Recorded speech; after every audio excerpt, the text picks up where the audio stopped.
Rune Soldier is the kind of fantasy that understands how messy an adventuring party can be before it becomes a real party.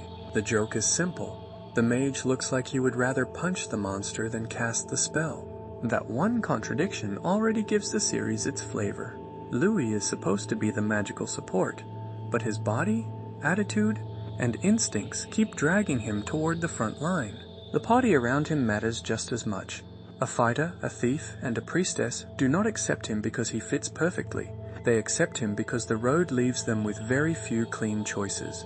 That makes Rune Soldier feel close to an old tabletop session. The group is not polished, the plan is rarely elegant, and the best moments come from people learning how to survive each other's flaws. The Broken Wand is the perfect image for this anime.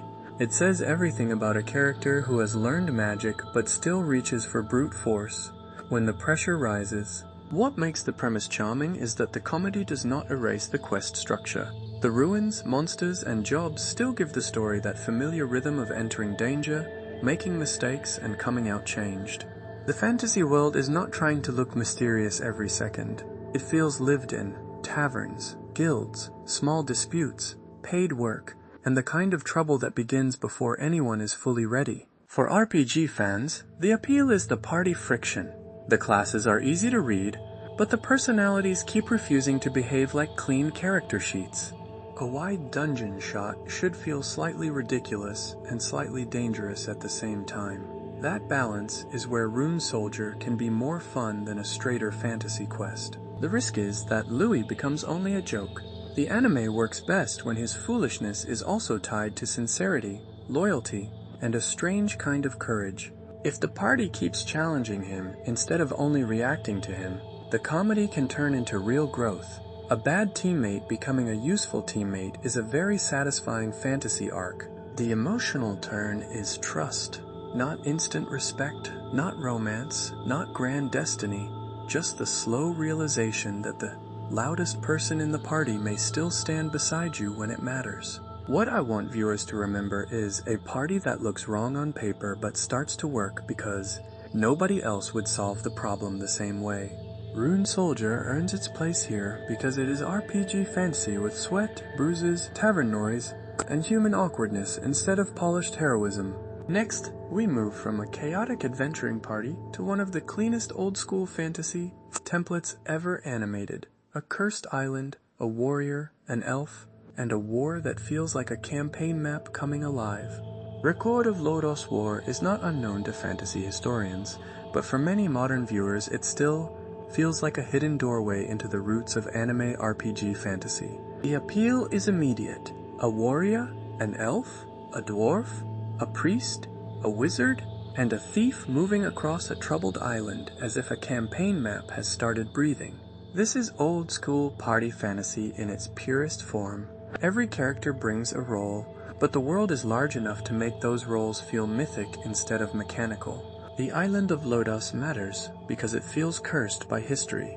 Wars, kingdoms, ancient powers, dragons, and hidden manipulation all press down on the heroes before they fully understand the game being played. The party image is the heart of the anime. A group of different races, beliefs, weapons, and wounds crossing the same dangerous road is still one of the strongest fantasy shapes. What gives Lodoss its power is sincerity. It does not wink at the genre. It believes in the elf forest, the dark knight, the dragon mountain, and the young warrior who wants to become worthy of his name. That seriousness can feel refreshing now. In a world full of parody and system screens, Lodoss carries the weight of a legend told by firelight. The battles should feel like pieces of a larger war, not isolated encounters. The heroes are small, but every step puts them closer to forces older and larger than themselves. A wide shot of Lodoss should feel like looking at a map before rolling the first die. The viewer should sense that every mountain and kingdom has a secret waiting behind it. The risk is age. Some pacing and character shapes may feel simple compared with newer fantasy, but simplicity is not always weakness. The best way to watch Lodoss is to look for the archetypes underneath. It is not trying to surprise every minute, it is trying to make the classic forms glow. When the group begins to trust each other, the story becomes more than a march through fantasy landmarks. It becomes a reminder that parties are built from differences, not from sameness. What stays with me is the feeling of a hand-painted campaign legend, not a fast modern game, but an old module opened on a wooden table. Record of Lodoss War belongs here because it is the ancestor hiding in plain sight. If you love RPG fantasy, you can feel later anime borrowing its shape even when they never say its name. From that classic campaign feeling, we move to a stranger dungeon climb, a tower, a weakened demon threat, and adventurers racing upward for treasure and survival. The Tower of Druaga is one of the cleanest dungeon premises you can ask for. A huge tower returns, the monsters weaken for a short season, and everyone rushes upward before the chance disappears. That structure is instantly RPG-like. A safe town at the base, parties forming, treasure rumors spreading, and a tower that turns ambition into vertical danger. The city of Meskia inside the tower gives the setting a strong image. People are not just visiting the dungeon, they have built a life at the edge of it. Jill begins as the kind of hero who still has to earn the right to be taken seriously. That is useful, because the tower should feel larger than his confidence. The blue crystal rod works as a perfect treasure roomer. It pulls soldiers, climbers, dreamers, and opportunists into the same dangerous structure. What makes this anime attractive is the sense of ascent. Every floor should feel like a promise and a threat. The higher the party climbs, the less ordinary judgment applies. Dungeon story needs more than monsters. It needs fatigue, resource pressure, arguments, shortcuts, bad maps, and the feeling that the exit is getting farther away. Druaga can deliver that if the tower becomes a character. The walls, traps, bridges, and chambers should feel like they are testing more than sword skill. A wide shot of the tower should make the viewer understand why people would risk everything for teen. The top? It is not only treasure, it is the idea that the world has a final floor. The risk is treating the climb like a straight line. A tower is only exciting if each level changes the rules and forces the party to become different from the group that entered below. The characters need to feel the cost of climbing. Trust should be damaged, repaired, and tested again, because every good dungeon is also a pressure cooker for relationships. When the party starts moving as one, the ascent becomes more than level progression. It becomes a test of whether people with different reasons can survive the same path. What stays with me is the idea of a city living under a ceiling of danger, with adventurers constantly looking upward toward a treasure that may ruin them. The Tower of Druaga belongs here because it turns the simplest RPG question into a whole atmosphere. What is waiting on the next floor?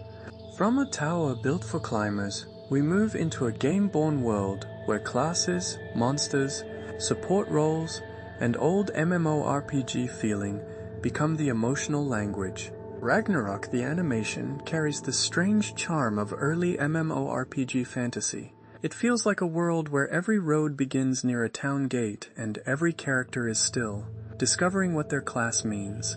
The party structure is very clear. A swordsman, an acolyte, a mage, a hunter, a merchant, and other companions moving through Rune Midgard as danger spreads. That clarity is part of the appeal. This is not subtle fantasy. It is a game world trying to become a journey with feelings, mistakes, and bonds. Rune and Yufa give the story an emotional center because protection and support are built into their roles. A sword and a healing spell can become a relationship before they become strategy. The class imagery is the strongest visual material. Acolyte light, swordsman stance, mage casting, hunter distance, merchant practicality. Each role can tell us how a person survives. What makes this title useful for an RPG-themed package is nostalgia. It recalls the feeling of parties forming in a bright town before walking into a map that may be far more dangerous than expected. The monsters should not only be enemies. In an MMORPG world, even small creatures carry memory. They remind viewers of grinding, wandering, and learning the world through repetition. The darker story around the Dark Lord gives the cheerful surface a shadow.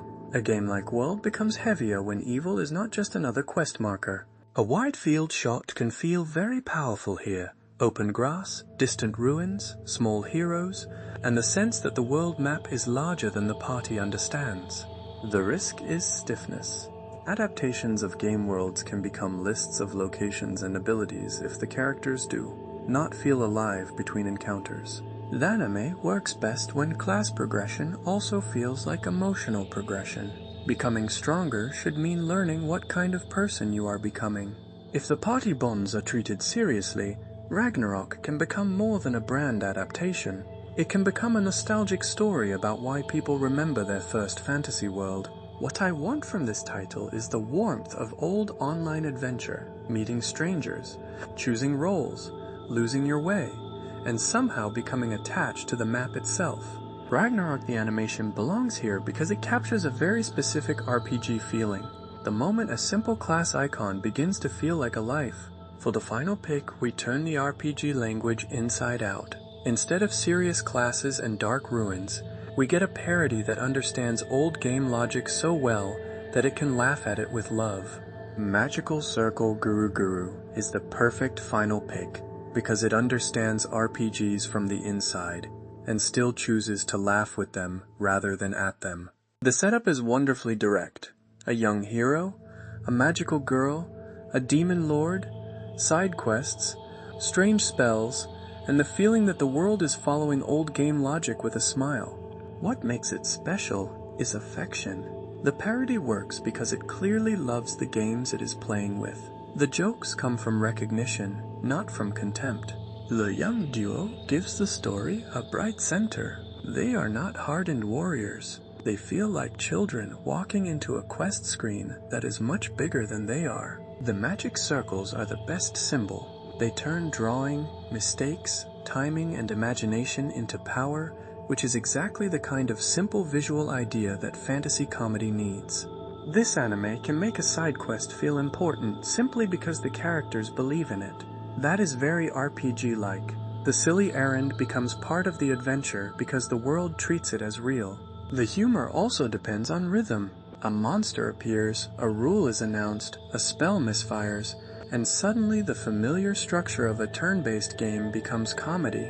But the show should not be dismissed as only parody. Bright comedy can still carry warmth, friendship, and the small bravery of children who keep walking into danger.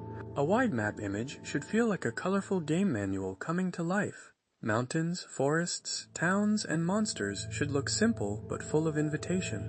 The risk is becoming only random. Good parody needs shape. The viewer should feel that the quest is silly but not meaningless. Naika and Kukuri work when their innocence is protected. They can be ridiculous, but the story should still care about their little victories. When the comedy slows down for a sincere moment, Guru Guru can become surprisingly touching. A joke lands harder when the characters underneath it are lovable. What I want viewers to remember is the joy of an RPG before optimization. Before builds, guides, and perfect routes, there was just a road, a spell, and a friend beside you. Magical Circle Guru Guru earns its place because it turns RPG logic into a playground without losing the heart of adventure. That closes the package. 5 lesser-known RPG-flavored titles, each showing a different face of the same old dream. Gather a party, enter the unknown, and come back changed.